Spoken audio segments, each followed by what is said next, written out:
A Regular Guy with Abnormal Dreams. Written by Jarvis Barnes. Narrated by William Butler. Chapter 1. Getting to Know Jaylen. This is a story about a man overcoming obstacles to succeed in life. Jaylen Thomas grew up in a small town just outside Columbia, South Carolina. He grew up with his two brothers and two sisters. His mom was a single parent, working a slightly above minimum wage job, so he and his siblings didn't have much growing up. Jaylen was the middle child of the five. Jaylen was a simple child. He loved playing sports, reading, and listening to music. He was exceptionally smart and shy.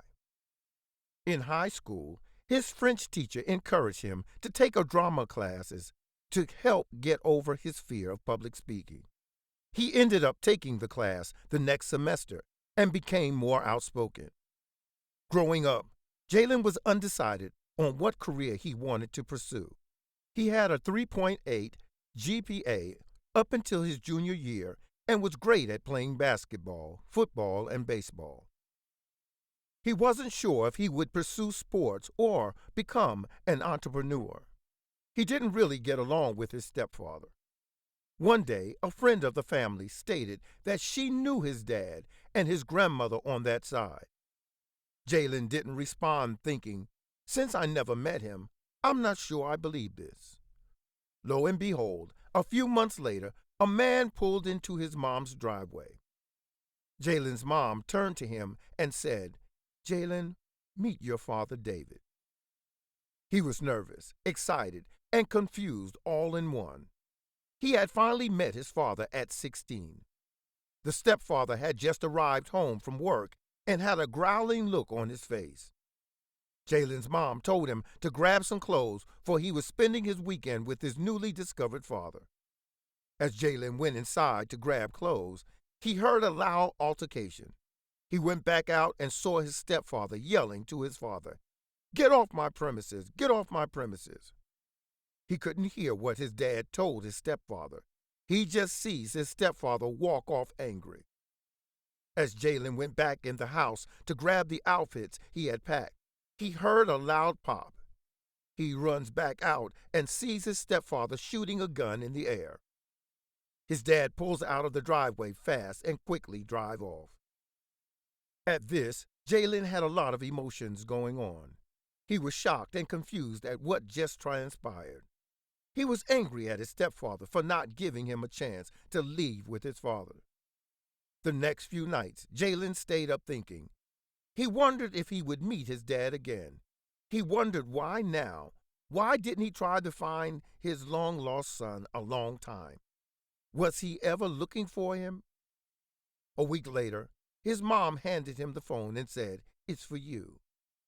Jaylen answered the phone and heard a man say, "Hi, son. It's your dad, David." Jaylen responded nervously, saying, "Hello, Dad." They talked for a couple of hours about sports, school, friends, and his dad's hometown. His father then asked would he consider moving in with him. After finishing talking to David, Jaylen's mom asked if he wanted to live with his father, and Jaylen happily said yes. A few months later, after he went to live with his dad, stepmother, and two half-sisters. Jaylen took a while getting comfortable living with his father. His father was a deacon, so it took him time getting used to the spiritual rules set in the house. Jaylen mostly stayed to himself during his second half of the school year in his new school. He continued to do well in his academics, but he did not pursue to play sports there. Jaylen grew very homesick within his first few months. He rarely conversated with his dad, stepmother, or sisters. He had a half-brother that didn't live with him he enjoyed being accompanied with. His brother showed him all the fun places to hang around, introduced him to girls, and had a great sense of humor, which Jaylen always admired about him. Jaylen felt that his father was too hard on him, leading to him hardly ever opening up to him. Over time, Jaylen got more accustomed to living a different lifestyle with his other family and got well adjusted to the city, people, and town. Chapter 2. Living with Dad. Jaylen took a while getting comfortable living with his father. His father was a deacon, so it took him time getting used to the spiritual rules set in the house. Jaylen mostly stayed to himself during his second half of the school year in his new school. He continued to do well in his academics, but he did not pursue to play sports there. Jaylen grew very homesick within his first few months. He rarely conversated with his dad, stepmother, or sisters. He had a half-brother that didn't live with him he enjoyed being accompanied with. His brother showed him all the fun places to hang around, introduced him to girls, and had a great sense of humor, which Jaylen always admired about him. Jaylen felt that his father was too hard on him, leading to him hardly ever opening up to him. Over time, Jaylen got more accustomed to living a different lifestyle with his other family and got well adjusted to the city, people, and town. Chapter 3. Everything glitters is not gold. Jaylen was loving life. He had gotten comfortable around his new family and friends. He was still excelling in school, and he was growing a bigger and bigger bond with his father. But he quickly realized that his dad's city was not as peaceful as his mom's. He went to a basketball court with his half-brother, Davion, and his 3 cousins. They were having fun, beating every team they played in a game to 30. As they were finishing their last game before heading home, Jaylen noticed an older guy in all black walking by the court.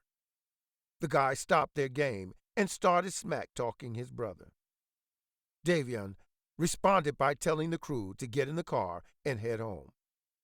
The guy got louder and louder, and Jaylen heard him say, "I'm ready to shoot one of these little motherfuckers."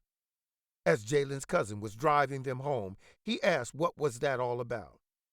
Darius explained, saying he used to date the guy's little sister, and she lied to him saying Darius had beat her. Jaylen knew this was not true. Although he had only known his little brother for 6 months, Jaylen's feeling was that the girl got mad about the breakup and lied to her brother about his brother attacking her. Jaylen had a lot of gifts, and reading people's personality and traits was one of them. A couple of weeks later, Jaylen was jumped at the school.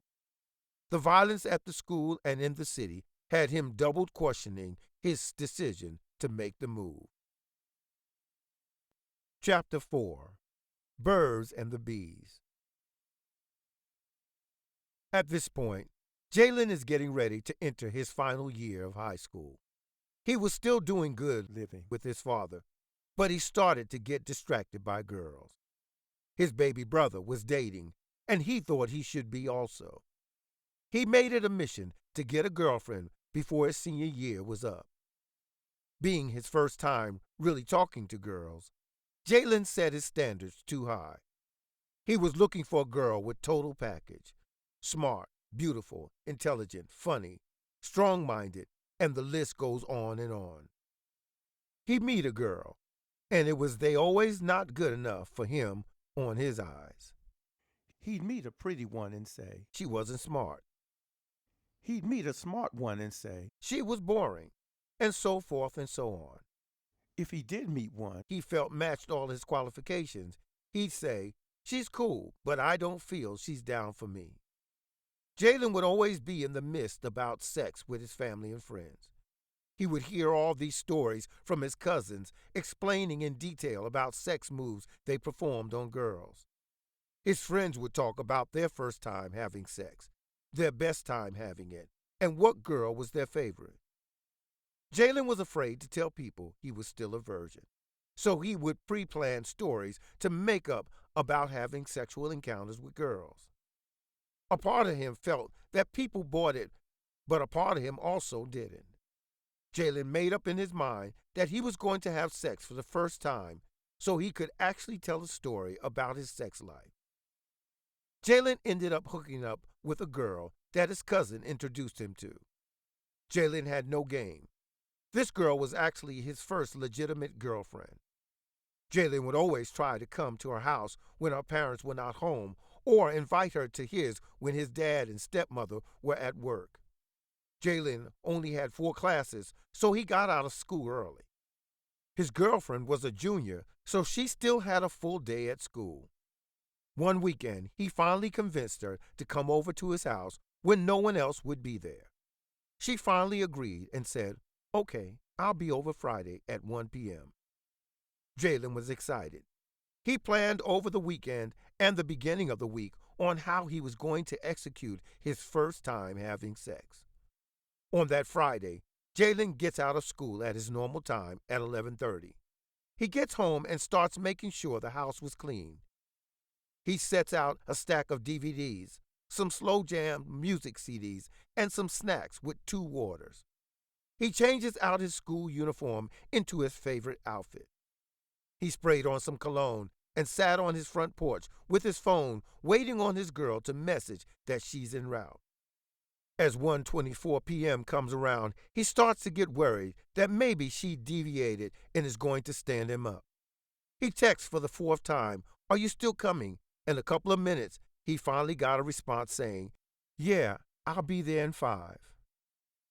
15 more minutes pass by and still no show. Jaylen then gets upset and storms back into the house and starts watching television. A couple of minutes later, he hears the doorbell and goes to answer. It was his girlfriend and her friend. She comes into the house and the friend tells her that she'll pick her back up in a couple of hours. Jaylen and his girl proceeded to the couch. He asks, does she want to watch a movie, listen to music, or talk? She said, "Jaylen, I guess a movie would be fine." 10 minutes into the movie, Jaylen starts trying to figure out how to approach the making of his first move. He tells the girl, "You look tired and stressed. Would you like a massage?" She responded with okay. Jaylen starts to massage her shoulders, smelling her wonderful smell of perfume. He then starts to engage in his convincing talk about having sex. At first, their talk is pretty normal things teenagers converse about, like school, prom, friend, habits, hobbies, etc. He then says, "You know, we've been dating for 8 months now. I'm feeling you heavy. You're feeling me heavy. Your family really likes me. My family really likes you." And so forth and so on. He then says, "Of course I bring you over to kick it. We haven't had much time to spend with each other outside of school lately. I really like you, Sherry. I mean, you're the best thing that's ever happened to me." Deep down, yes, he really had deep feelings for her. But at the same time, he was dead set on having intercourse. He started to care more about sex than the relationship as a whole. In the back of his mind, he knew that she knew he was changing, and this was a big reason of it. But with so much determination to lose his virginity, he was basically at fuck it mode at the point and proceeding to go all out with his shot. He asked her if she's ever done it before. She knowingly beats around the bush and says, "Done what before, Jaylen?" With a quirky smile, he said, "Had sex before." She blushingly laughs and says, "Yes, once last year with her ex-boyfriend." Jaylen responds and said, "Well, I've never done it." She smiled and said, "Really, I would never guess you were still a virgin." Jaylen took this as an unusual compliment. She then tells him to take her to his room. Jaylen takes her to his room and started playing an Usher CD. Then they lay in his bed, and he asked her, how does he start off? She responded by telling him he can start by kissing her. Jaylen kisses her and starts to take her shirt off. She proceeds and takes his off. He then starts kissing her from her neck down to her stomach. He goes to unbutton her pants when he hears someone walking into the house. At this point, he is panicking, thinking no one's supposed to be home for another few hours. He hears footsteps coming near his door and immediately tells her to hide in the closet while putting his shirt back on. The door opens and his stepmother says, Hey, Jaylen, what are you doing?